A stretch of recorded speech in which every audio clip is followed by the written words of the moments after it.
अंकुर जैन गाजियाबाद से पूछ रहे हैं कि भगवान जब कण कण में है फिर मंदिरों को इतना ही महत्व क्यों दिया जाता है?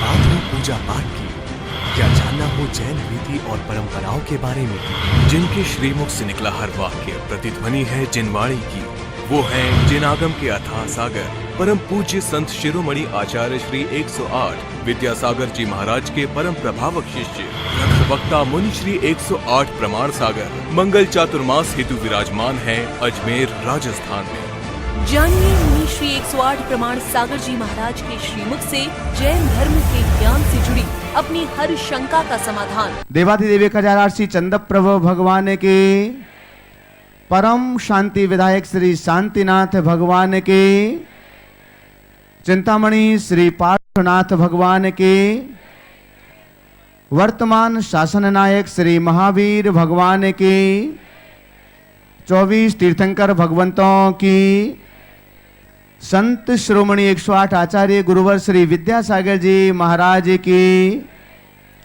पूज्य मुनि श्री प्रमाण सागर जी महाराज की, पूज्य मुनि श्री विराट सागर जी महाराज की। और आज के प्रथम प्रश्न के लिए श्रीमती रेणु जैन, जयपुर गुणायतन ट्रस्टी।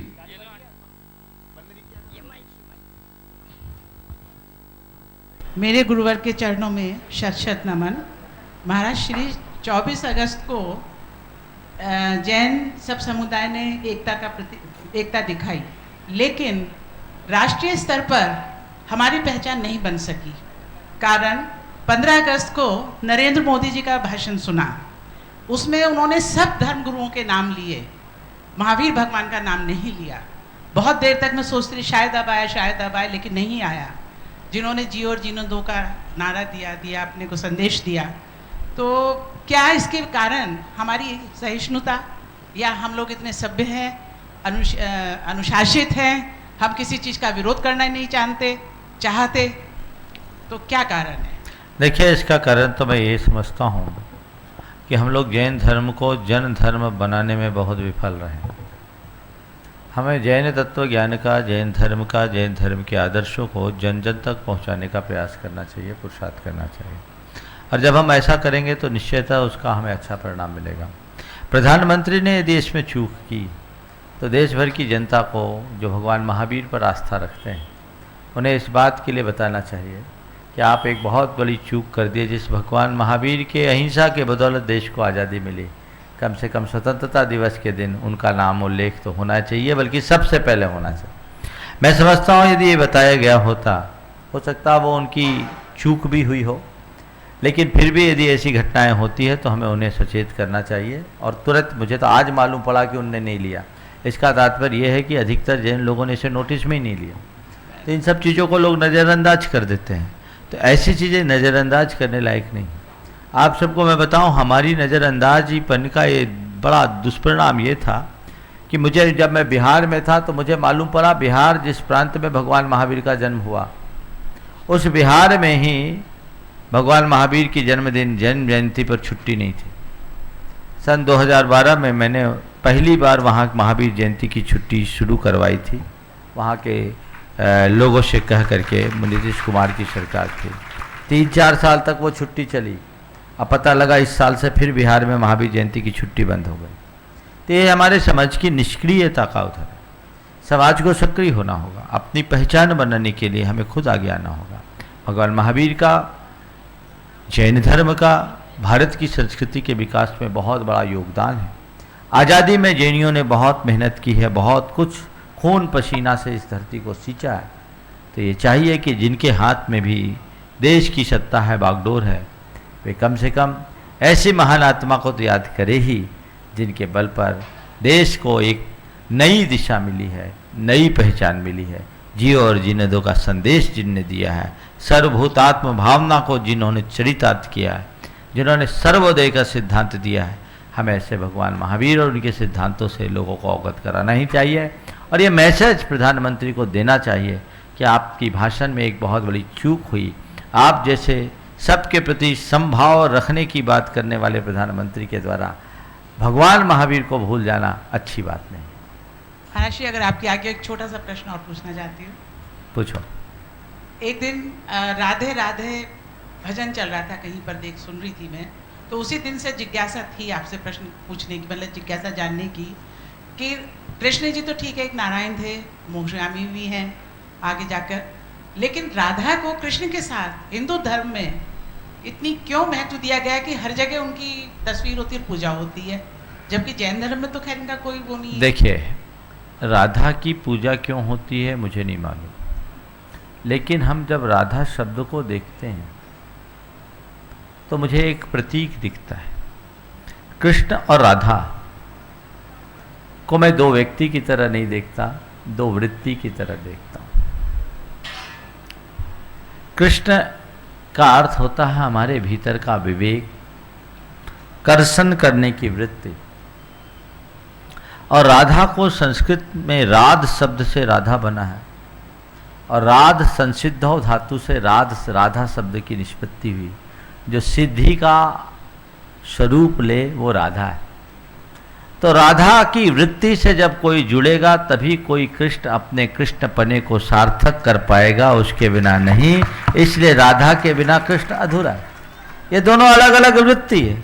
यहाँ एक स्त्री और एक पुरुष के रूप में न देखा जाए, इनके भीतर छिपी हुई भावना को समझा जाए। हमारे अंदर की राधा की वृत्ति जो जीवन की धारा को पलट दे।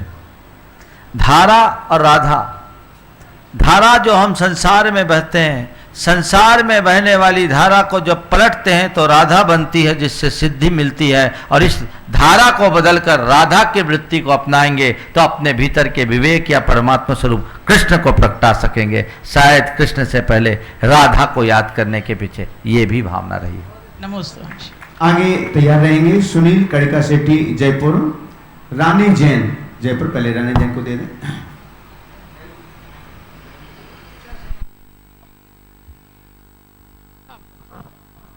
नमस्ते महाराज। नमस्ते महाराज।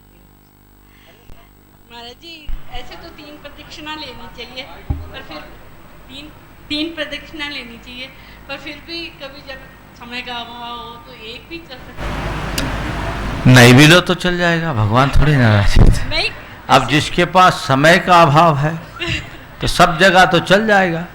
महाराज का पड़गहान करना हो तो एक में काम चला के देख लो, पता लग जाए। इसमें कटौती नहीं करनी चाहिए। सुनील कड़िका सेठी जयपुर, गुणायतन दृष्टि। महाराज जी के चरणों में बारंबार नमोस्तु नमोस्तु नमोस्तु। महाराज जी, मेरी ये शंका है कि मनुष्य को अपनी मृत्यु का बोध होने पर या मृत्यु निकट आती है तो मनुष्य के जीवन से पाप खो जाता है और वह जीवन को पुण्य की गरिमा से बढ़ता है। महाराज जी, मृत्यु 7 दिन बाद आवे या 70 साल बाद आवे, यह तो यूनिवर्सल है कि मृत्यु आनी है, इसमें कोई भी फर्क नहीं पड़ता। महाराज जी, क्या मौत का बोध जीवन को रूपांतरित करता है और जीवन को पुण्य की गरिमा से बढ़ता है? मैं तुम्हारे प्रश्न का उत्तर मैं 2 पंक्तियों में देना चाहूँगा। मौत जब तक अपनी नज़र नहीं आती, जिंदगी राह पर नहीं आती। मृत्यु का भय जीवन के प्रति सकारात्मक होने के लिए बहुत अच्छा माध्यम। जब व्यक्ति को दिखता है कि अब मेरी मौत आने वाली है, उसकी वृत्ति अपने आप सुधर जाती कि भाई अब मुझे यहाँ से जाना तो अच्छे से जाना। सावधान हो जाओ।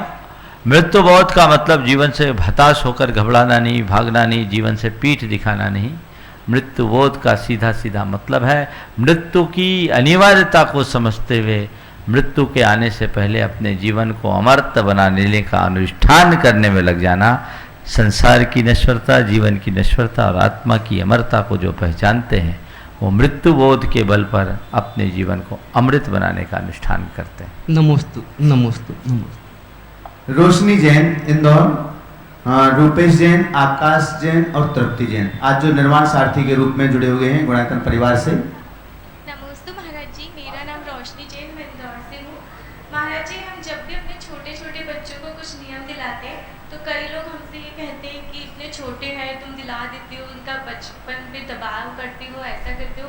तो उस समय उन लोगों को क्या कहा जाए कि ये उनके धार्मिक संस्कार है, कोई दबाव नहीं है? उनको ये बोलना चाहिए कि जब मिट्टी कच्ची होती है तो उसे चाहे जैसा आकार दिया जाता है।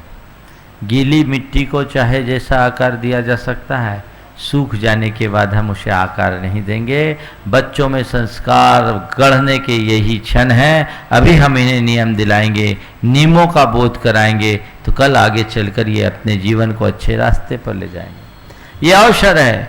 पर हाँ, बच्चों को नियम दिलाते समय नियमों के प्रति निष्ठावान भी बनाना चाहिए। वे जो भी नियम ले, उनके प्रति उनके हृदय में दृढ़ता का भाव आना चाहिए। मन डगमगाना नहीं चाहिए, ऐसा प्रयास करें। बच्चे केवल ये नियम ले लो, क्यों लो? उनके अंदर पापों से भय हो, संवेदनशीलता जग जाए तो बच्चे वो नियम लेते हैं। एक उम्र तक बच्चे जब तक अबोध हो तब तक उनको उसी हिसाब से नियम देना चाहिए, दिलाना चाहिए। और जब बच्चे बड़े हो जाए तो उन्हें कहना चाहिए, बच्चे तुम बालिग नहीं थे तो हमने तुम्हारे लिए नियम दिलाया था, तुमने इतने सालों से ये नियम निभाया, और अब देखो तुम्हें इस नियम का आनंद आ रहा है कि नहीं। अगर आ रहा है तो इसको कंटिन्यू करो। ऐसे बच्चे बहुत आगे आएंगे। वस्तुतः नींव को तो हमको मजबूत बनाना ही होगा। यदि हम समय रहते बच्चों को नियमों में जोड़ेंगे नहीं तो आने वाले दिनों में बच्चे फिर कहीं के नहीं रहेंगे। इसलिए ऐसी बातें कहने वालों की बातों पर हमें ध्यान नहीं देना चाहिए। नमस्ते महाराज जी। महाराज जी, मेरी आटा चक्की है।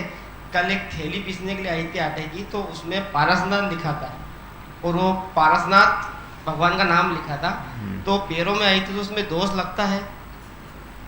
अब ब्रांड लगा दिया होगा पारसनाथ, और बोरी अगर आ गई या थैली आई, थोड़ा ध्यान रखना चाहिए, यथासंभव उससे बचना चाहिए।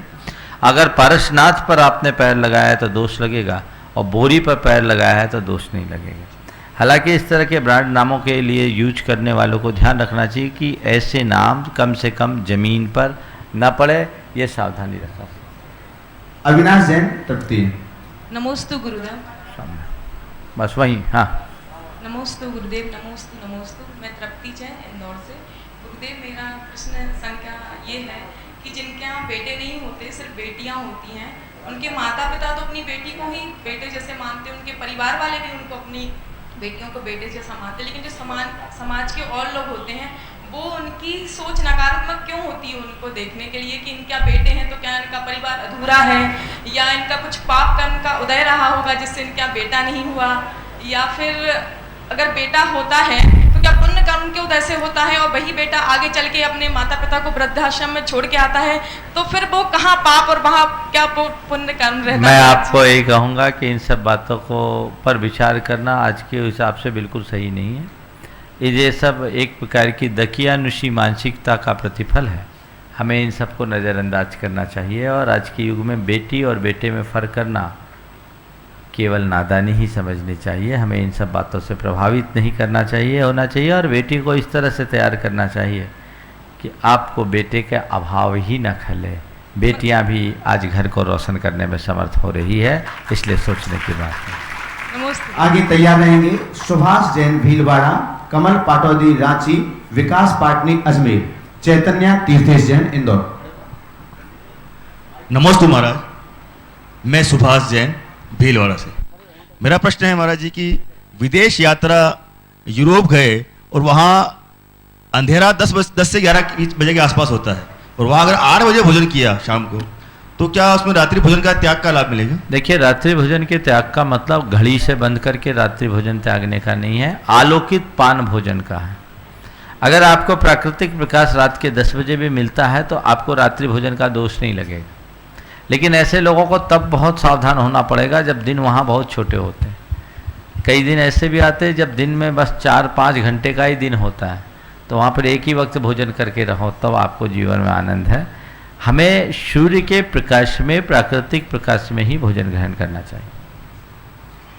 चैतन्य तीर्थेश, दोनों छोटे छोटे बालक हैं, इंदौर से हैं, और आज गुणायतन परिवार में भी जुड़े हुए हैं। नमस्ते महाराज जी, मेरा नाम तीर्थेश जैन है, मैं इंदौर से हूँ। मेरा प्रश्न है कि महावीर जी में महावीर भगवान की मूलदायक प्रतिमा के अभिषेक हम क्यों नहीं कर सकते, और उनके चरण क्यों नहीं छू सकते, सिर्फ पंडित जी क्यों छू सकते हैं? देखो, ऐसा है कि मूल नायक के अभिषेक बार बार नहीं किए जाते। हम लोग अभिषेक के लिए छोटी प्रतिमा जी को विराजमान करते, विधि पूर्वक विराजमान करते हैं, अभिषेक के सिंहासन पर विराजमान करते हैं। यदा कदा ही अभिषेक महोत्सव करके मूल नायक पर अभिषेक किया जाता है, समझ गए। और सब लोग छू लेंगे तो अव्यवस्था हो जाती, इसलिए व्यवस्था बनाई। मैंने एक जगह एक मंदिर में देखा, लोग भगवान के चरण छूते हैं, ढोक देते हैं, अपना माथा रगड़ते हैं, और मैंने देखा कि माथा रगड़कर पाप झड़ाए तो एक तरफ भगवान के पाँवों में लोगों की अंगूठियों के निशान पड़ गए। अब बोलो ऐसा करना ठीक है कि गलत? भगवान के चरण छुओ या न छुओ, भगवान के आचरण को छूने का प्रयास जरूर करें।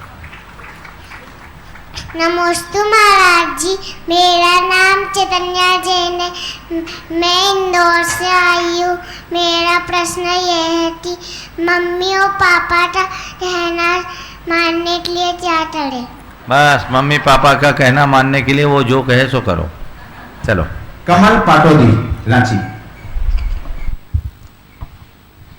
महाराज श्री नमोस्तु नमोस्तु नमोस्तु। मैं कमल पाटोदी, रांची। महाराज श्री जो प्रतिमा जी की जो परछाई आंगन में गिरती है वो तो गलत है, लेकिन परछाई में जैसे हम दर्शन करते हैं, आज ही मैं पार्श्वनाथ भगवान का मंदिर में दर्शन करने गया था, मेरी परछाई प्रतिमा जी पे जो गिरती है तो वो गलत है या सही है? महागलत है। मैंने अभी कुछ दिन पहले बोला था, प्रवचन में बोला था, शंकर समाधान में, कि एक जगह मंदिर में कांच लगा हुआ था और सामने वाला भगवान का दर्शन कर रहा था, अचानक उसे अपना प्रतिबिंब दिखा होगा, भूल गया भगवान को, जेब से कंघी निकाल करके कंघा करने लगा।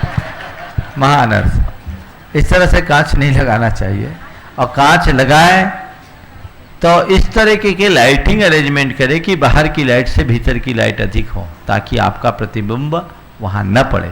बाहर लाइट अधिक हो और भीतर लाइट कम होती है तो प्रायः ऐसा होता है, इसलिए ये ठीक बात नहीं है। सुरक्षात्मक दृष्टि से कांच लगाना गलत नहीं है, पर कांच लगाने वालों को लाइटनिंग अरेंजमेंट का भी पूरा ध्यान रखना चाहिए। आगे तैयार रहेंगे मीना जैन भीलवाड़ा, मानकचंद जैन भीलवाड़ा, सुनील राजू जैन जयपुर, अमित पाटोदी कुचामन, विकास पाटनी अजमेर। गुरुदेव के चरणों में शत नमन शत बंदन। गुरुवार महाभारत में एक प्रसंग आता है कि कौरवों द्वारा द्रौपदी के चीर हरण के दौरान द्रौपदी द्वारा क्षणिक प्रभु का स्मरण करने से स्वयं प्रभु ने प्रकट होकर उसके चीर को बचाया। किंतु गुरुवर आज के युग में, आज के समय में, जब किसी परिवार में कोई गंभीर बीमारी से मरणासन स्थिति में होता है और कोई प्राकृतिक आपदा या त्रासदी उत्पन्न होने पर लोगों द्वारा जब घंटों दिनों तक प्रभु का स्मरण किया जाता है, तो वैसा प्रसंग देखने को और सुनने को क्यों नहीं मिलता? देखिए, आपके प्रसंग का उत्तर मैं महाभारत के ही प्रसंग से इसी प्रसंग को आगे बढ़ाते हुए देना चाहूंगा। कहते हैं कि द्रौपदी ने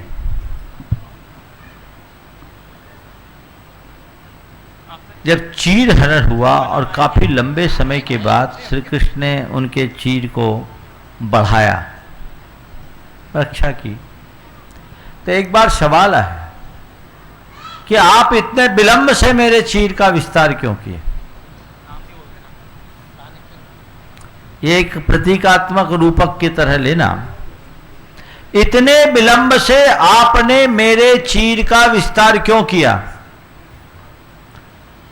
तो श्री कृष्ण ने कहा कि तुमने कभी भीष्म को याद किया, भीष्म पितामह को याद किया, युधिष्ठिर को याद किया, अर्जुन को याद किया, भीम को याद किया, अन्य पांडवों को याद किया। मैंने सोचा अभी मेरी जरूरत नहीं। द्रौपदी ने कहा जब मैंने किसी को याद नहीं किया तब क्यों नहीं किए, केवल आपको याद कर रहे थे? बोले नहीं, तब भी मैं आना उचित नहीं समझा, क्योंकि तुम अपनी छाती पर अपने हाथ लगाए हुए थे, क्योंकि तुम्हें तुम्हारे ऊपर ध्यान था, तुम अपनी छाती पर हाथ लगाए। हमने सोचा अभी भी तुम्हें मेरी जरूरत नहीं है, लेकिन जब तुमने दोनों हाथ ऊपर करके कहा हे कृष्ण मुझे बचाओ, हे कृष्ण मुझे बचाओ, हे कृष्ण मुझे बचाओ, तो मुझे लगा अब मुझे जाना चाहिए। बात को समझिए, बहुत गहरी बात है। वस्तुतः लोग चाहते हैं कि भगवान की कृपा हम पर हो, पर जब तक तुम्हारा औरों पर विश्वास होगा प्रभु की कृपा को नहीं पा पाओगे। सब कर्ता बुद्धि छोड़ दोगे और पूर्ण समर्पण की अभिव्यक्ति करोगे, पुण्य का वह प्रगाढ़ रूप अवतरित होगा कि जो तुम नहीं सोचे वो भी हो जाएगा, अकल्पित भी संभव हो जाएगा। इसलिए आज भगवान को याद तो करते हैं लोग संकट की घड़ी में, पर मन में शंका भी रखते हैं। याद कर रहे हैं पर शंका भी रख रहे हैं, अन्य चीजों को भी अपने चित्त से जोड़े हुए। अरे ऐसे थोड़ी होता है, भगवान का नाम लेने मात्र से काम नहीं होता। लेकिन ये बातें ठीक नहीं है। हृदय में श्रद्धा पक्की होनी चाहिए, तब कहीं जाकर के भगवान का नाम लेने का फल मिलता है। देखिए घटना मुझे याद आ गई। एक पंडित जी थे, रोज भगवान के उपदेश की बात किया करते थे और गंगा जी में स्नान करने जाते थे और कहते थे कि मैं भगवान का दर्शन करने के लिए जाता हूं। उन्हें एक दूध देने वाला ग्वाला था। उसने सुना, बोला प्रभु भगवान का दर्शन। बोले भगवान के दर्शन के लिए मैं गंगा में जाता हूं और गंगा में जब नहाता हूं तो भगवान के दर्शन होते, जो गंगा नहाएगा उसको भगवान के दर्शन होंगे। बोले हमको मिल जाएंगे। बोले तुम जैसे पापी को भगवान का दर्शन कैसे मिलेगा। उसने सुन लिया, बोले अब तो भगवान के दर्शन करना ही। कहते हो गंगा में उतर गया पंडित जी के साथ और नीचे जाके बैठ गया। गंगा में उतरा और नीचे जाके बैठ गया और ठान लिया भगवान जब तक तुम दर्शन नहीं दोगे मैं बाहर नहीं आऊंगा। पंडित जी घबराए, ये नीचे गया निकल कर नहीं आया, गोताखोरों को बुला लिया, देखो डूब न गया हो। पूरा भीड़ खड़ी हो गई, मजमा लग गया। ये अंदर है सो अंदर ही है। बोला भगवान मैं मर जाऊंगा लेकिन आपके दर्शन करके जाऊंगा, क्योंकि मुझे मालूम है जो आपको एक बार आपका दर्शन कर लेता वो तर जाता है। वो गंगा में ही पड़ा। कहते हैं भगवान को थोड़ी घबराहट हुई कि मेरा भक्त परेशान हो रहा है। अब भगवान प्रकट होकर के उसको दर्शन दिए। जब दर्शन देने के बाद वो बाहर उतरा और पंडित जी ने बोला कि अरे तू तो, मैं तो कहाँ था, मैं तो सोच रहा था तू मर न गया हो, नीचे ही न डूब गया हो, कहाँ निकलेगा, कितने गोताखोरों को हमने इस पानी में उतार दिया, तू कहाँ था। बोले कुछ नहीं, मैं तो भगवान के दर्शन कर रहा था। मैं तो भगवान के दर्शन कर रहा था। पंडित जी ने कहा क्या बोल रहे। बोले बिल्कुल सही है, मैं नीचे गया था और कह दिया था भगवान जब तक आप दर्शन नहीं दोगे मैं बाहर नहीं निकलूंगा। बोले क्या भगवान आ गए। बोले आ गए भगवान आ गए। जब उसने सुना कि सच में इसने भगवान के दर्शन किए, पूछा भगवान से क्या मांगा। बोले मैं गया, भगवान दर्शन दिया और भगवान ने दर्शन देने के बाद पूछा क्या चाहते हो। बोले प्रभु कुछ नहीं चाहते, आपके दर्शन मिल गए, अब और क्या चाहिए मुझे, और कुछ नहीं चाहिए। मैं प्रमुदित होकर के बाहर निकला। तब उस पंडित जी को अपनी अज्ञानता का एहसास हुआ और उसके चरण पकड़ते हुए कहे मैं तो भगवान के दर्शन का केवल उपदेश देते रहा, लेकिन तू आज अपनी श्रद्धा का चमत्कार पा गया, उसका फल पा गया। वस्तुतः आधे अधूरे मन से किए गए किसी भी अनुष्ठान का सच्चा फल नहीं मिलता। मीना जैन भीलवाड़ा। नमोस्तु महाराज जी, नमोस्तु नमोस्तु। महाराज जी मैं मीना जैन भीलवाड़ा से, मेरी शंका है कि यदि हमने उपवास ले रखे हैं भक्तामर जी और नमोकार मंत्र के, लेकिन सर्विस के कारण ऐसी जगह रहना पड़े जहां 60 किलोमीटर के दायरे में जैन मंदिर जी नहीं है और हमें उपवास करना पड़ रहा है, तो हमें उसका फल मिलेगा या नहीं, या क्या मिलेगा। देखिए व्रत उपवास तो आप कर लीजिए, भाव पूजा वंदना आदि कीजिए और भावना भाइये कि हमें दर्शन भी मिले। और जितने व्रत उपवास आपने बिना दर्शन के किए, कोशिश करिए कि अनुकूलता बनने पर जब दर्शन मिलेंगे उतना एक्स्ट्रा करेंगे तो डबल फायदा होगा। नमस्ते महाराज जी। मुनि श्री के चरणों में सत सत नमन। मैं मानकचंद जैन भीलवाड़ा। मेरा प्रश्न है, वर्ष 1982 में समय शिखर जी की वंदना की थी। वंदना करते समय पासना टोंक में मेरे भाव बने कि मैं अपने निजी वाहन से 50 यात्रियों को शिखर जी की वंदना कराऊं, और इसी समय मैंने संकल्प लिया कि जब तक यह संकल्प पूरा नहीं होगा तब तक मैं चावल का त्याग करता हूं। इस संकल्प को 34 वर्ष हो चुके हैं। मेरी आयु 77 वर्ष हो चुकी है और अब यह संकल्प पूरा नहीं होने की संभावना है। क्या मुझे इस संकल्प को मेरे मरण तक पालना करूं? अरे भैया संकल्प लिया है तो थोड़ा सा पूर्ति कर लो, क्या बात हो गई। बाल बच्चों को पैसा कम देना, 50 आदमी को शिखर जी ले जाना भारी नहीं है। इनकम है तो अपने तन में जो ये कपड़े पहने हो और ये जो चेन मेन पहने उतार दो, सोना पहनने का त्याग कर दो और जो रखे हो उसको निकाल दो, बच्चों को कम देना और शिखर जी ले जाओ, पूर्ण संकल्प करके जाओ तरो। 34 साल से अगर तुमने हर साल में 2000 बताए होते तो अभी तक इतने की यात्रा करा दिए होते। फिर से सोचो, अपने अंदर प्रमाद मत करो, मन में जगह शुभ संकल्प को पूरा करो। और मैं तुम्हारे बच्चों से भी कहना चाहूँगा कि अपने पिता के संकल्प की पूर्ति में सहायक बनो। यदि इन्हें किसी प्रकार के अर्थाभाव की व्यवस्था स्थिति होती है, तुम सहयोग करो और आगे आओ। अपनी एक संपत्ति बेच दो, लेकिन संकल्प को अधूरी मत छोड़ो, संकल्प अधूरा मत छोड़ो। जाकर के एक कार्य करो, क्या पता कब किसके साथ क्या होनहार हो जाए। सुनील राजू जैन, जयपुर। नमस्ते महाराज जी। महाराज जी, बुंदेलखंड में इधर हम तीर्थ यात्रा दर्शन करने जाते हैं तो वहाँ पे मंदिर के गेट तो छोटे होते हैं लेकिन अंदर प्रतिमाएं बहुत बड़ी बड़ी होती हैं। और वहाँ पूछने पे या वहाँ के पम्पलेट्स देखने पे मालूम पड़ता है कि ये मंदिर देवों ने बनाए थे। और तो महाराज जी, शंका ये है कि महाराज जी पहले प्रतिमा विराजमान हुई फिर बाद में मंदिर बना, या मंदिर पहले बना फिर प्रतिमा विराजमान? क्योंकि 20 फीट की प्रतिमा महाराज जी। देखिए, आज भी बहुत सारी मंदिर में जो बड़े मंदिर बड़ी प्रतिमा होती है वहाँ प्रतिमा पहले विराजमान हो जाती, मंदिर बाद में बनता है। आप जाकर के देखिएगा, चंद्रगिरी में प्रतिमा विराजमान हो गई है, मंदिर बन रहा है। आपके जाकर के अमरकंटक में प्रतिमा जी विराजमान हो गई, मंदिर का काम आज भी चल रहा है, क्योंकि उसी हिसाब से होता है। और जहाँ तक सवाल है छोटे द्वारों वाले मंदिर का, तो द्वारमान के शास्त्र के अनुसार वो सब शास्त्रानुकूल नहीं है। मुझे ऐसा लगता है कि ये छोटे छोटे मंदिर के द्वार क्यों बनाए गए, ये आतताई आक्रमणकारियों की से बचाव के लिए ऐसे बनाया गया, ताकि मंदिर को बंद किया जा सके।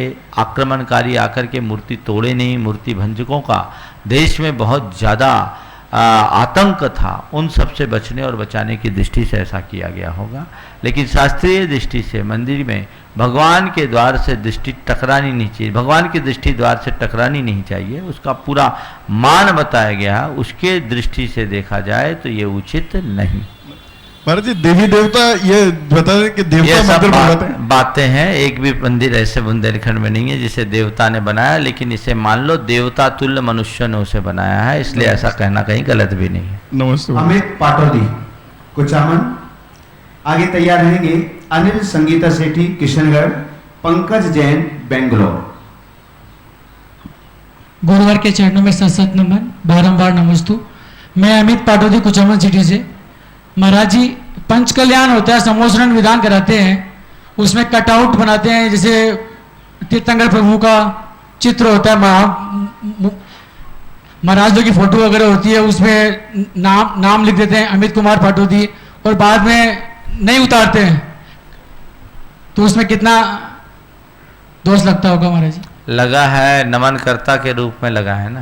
नहीं, बाद में से खंभों में लगा रहता है, कोई दोष नहीं, गिर जाती है। गिरे नहीं, उसे संभाल करके जब तक रख सको तब तक लगे रहने में कोई दोष नहीं। नमस्ते महाराज जी। अनिल संगीता सेठी, किशनगढ़। नमस्ते महाराज जी। महाराज जी, हमारा प्रश्न है, मनुष्य के शरीर में 70% पानी है, लेकिन जब शरीर पे चोट लगती है तो खून निकलता है, और आदमी के दिल में खून भरा है, लेकिन जब दिल पे चोट लगती है तो आंख से पानी निकलता है, ऐसा क्यों? बहुत अच्छी बात सही है। 70% पानी है, लेकिन चोट लगती है तो खून निकलता है, और दिल पे चोट लगती है तो आँख से पानी निकलता है। इसे समझिए, ये हमारी संवेदना की बात है। पहली बात तो ये समझे कि हमारे यहाँ जो ये कहा जाता है कि 70% पानी है, पानी नहीं जल तत्व है, और उस दृष्टि से देखा जाए तो रक्त भी एक प्रकार का जल तत्व है।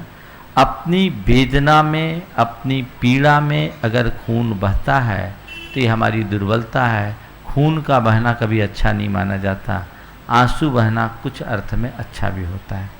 दिल पर चोट लगने का मतलब है हमारी निजी संवेदनाओं पर आघात होना।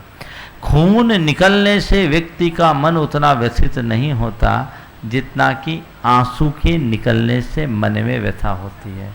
ये इस बात का प्रतीक है कि हम शरीर के कष्ट को बहुत आसानी से सह सकते हैं, लेकिन मन के कष्टों को सह पाना बहुत मुश्किल होता है। आँख से पानी निकलता है, इसका मतलब हृदय में चोट लगने से हमारा खून ही पानी बन जाता है। इसलिए हम कभी किसी के हृदय पर चोट न पहुंचाएं ताकि उसका खून पानी बनकर आंखों से निकले, ऐसा सोचना चाहिए। अब आप एक सवाल और कर सकते हो, महाराज हर्ष में भी तो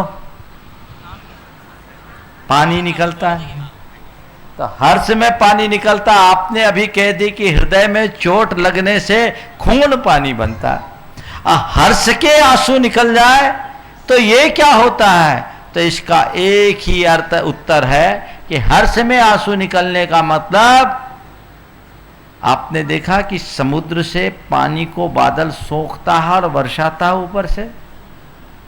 तो जब मनुष्य के हृदय में हर्ष की उत्कृष्टता आती है, हर्ष का उद्रेक उत्पन्न होता है, तो ये समझना कि उसके अंदर की संवेदनाएं वाष्पीकृत होती है और वर्षा के अमृत जल की तरह बाहर प्रकट हो जाती है। खून का पानी बनना अलग बात है और खून का अमृत बनना अलग बात है। हमारे दिल पर चोट लगे तो खून से पानी बन जाता है, और जब मन में हर्ष की लहर उत्पन्न होती है तो हमारा खून अमृत बन जाता है, वो वाष्पीकृत हो जाता है। इसे उस संदर्भ में देखना चाहिए। नमस्ते महाराज।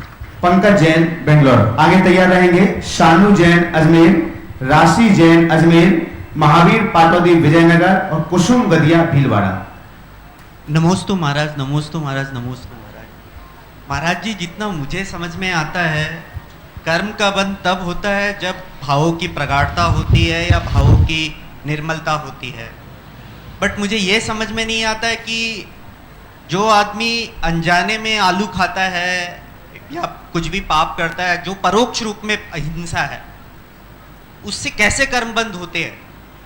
देखिए, हमारी प्रत्येक क्रिया में कर्म बंद होता है, और जब हम किसी क्रिया में ज़्यादा तत्परता रखते हैं तो उससे जुड़ा हुआ शुभ और अशुभ कर्म विशेष होता है, और कम रखते हैं तो कम होता है। ज्ञात भाव से यदि हम पाप करते हैं तो गाढ़ा होगा, और अजानकारी में किया गया पाप मंद होता है।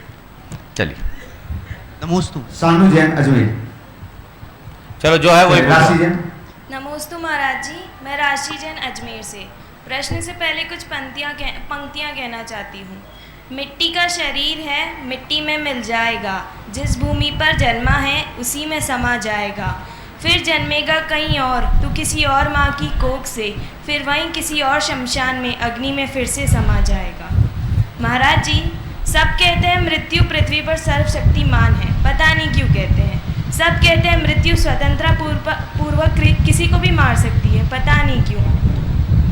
मेरे को लगता है मृत्यु तो महत्वहीन चीज़ है, मृत्यु तो गुलाम है। भाग्य, दुर्घटना, जज का आदेश, निराश व्यक्ति, जहर, युद्ध, बीमारी, ये सब मृत्यु पर नियंत्रण करती हैं।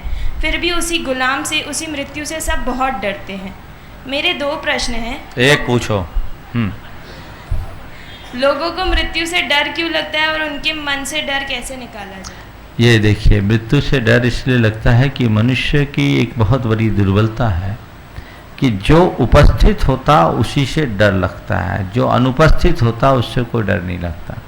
मृत्यु की उपस्थिति का एहसास व्यक्ति के जीवन में हर पल होता है, और व्यक्ति सारी जिंदगी जीते हुए भी ढंग से नहीं जी पाता, तो उसे लगता है कहीं मृत्यु ना आ जाए और मेरा जीवन अधूरा न रह जाए। जीवन की अपूर्णता का एहसास के कारण ही व्यक्ति को मृत्यु से डर लगता है। जैसे परीक्षा में सब बच्चे बैठते हैं, पर रिजल्ट का डर उसे होता है जिनका कोर्स कंप्लीट नहीं होता, या जो पेपर ढंग से नहीं देते हैं। जिनने पेपर अच्छे से किया उनका कहना रहता है रिजल्ट आएगा तो आएगा, मेरा रिजल्ट तो डिक्लेयर है। जो ढंग की जिंदगी जीते हैं उन्हें मृत्यु से कभी डर नहीं लगता, और जो जीवन को सलीके से जीना नहीं जानते, पल पल मृत्यु के डर से मरते रहते हैं।